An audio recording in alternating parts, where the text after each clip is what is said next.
धन धन सतगुरु तेरा ही आसरा, धन धन सतगुरु तेरा ही आसरा।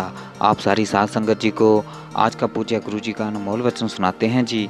आज का अनमोल वचन है, संतों की निंदा करने वाले जीव नरकों में पड़े सड़ते रहते हैं। वे समय तो भवसागर में डूबते ही हैं, बल्कि घर के अन्य जीवों को भी डुबोते हैं। निंदक अपनी कई कुलों को डुबो देता है। धर्मराय पापी तथा निंदक जीवों के मुंह काले करके उनको नरकों में डाल देता है। इस तरह निंदक बहुत दुख पाता है।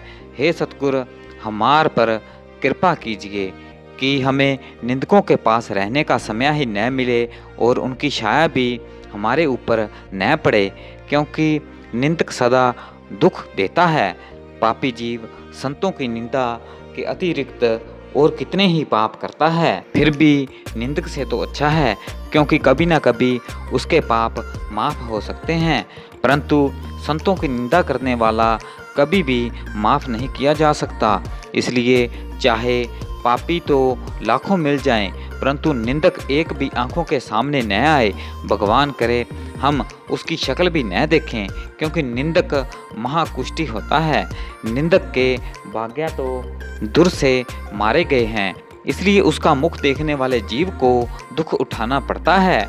इसलिए जहाँ तक हो सके संतों के निंदक से हमेशा दूर रहना चाहिए और भूल कर भी उसके पास नहीं बैठना चाहिए, ताकि आप भी संतों की निंदा करने वाले के पास से बच सकें। संतों की निंदा करने वाला जीव चाहे जप तप, पूजा पाठ, पुण्य दान, तीर्थ स्नान आदि कितने ही कर्म कांड करता है, सब व्यर्थ हो जाते हैं।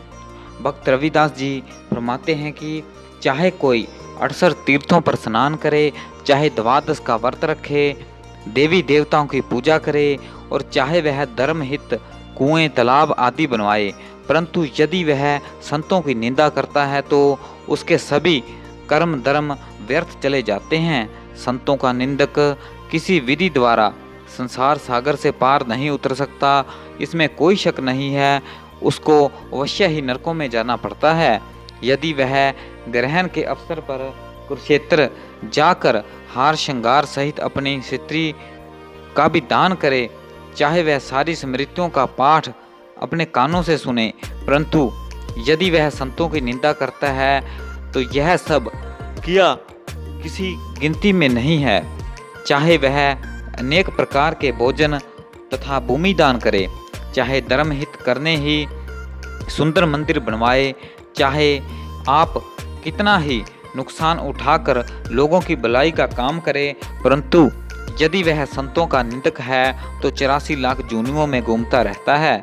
हे भाई, तू संसार में क्यों किसी की निंदा करता है? निंदक के सड़ने के लिए अग्नि कुंड हर समय तैयार है। संतों के निंदक की गति को अच्छी तरह विचार कर देख लिया है कि पापी निंदक सीधा नरकों को ही जाता है। लोक तथा परलोक में सुखी जीवन व्यतीत करने के लिए संतों के अनेक उपदेश लिखित रूप में मौजूद हैं।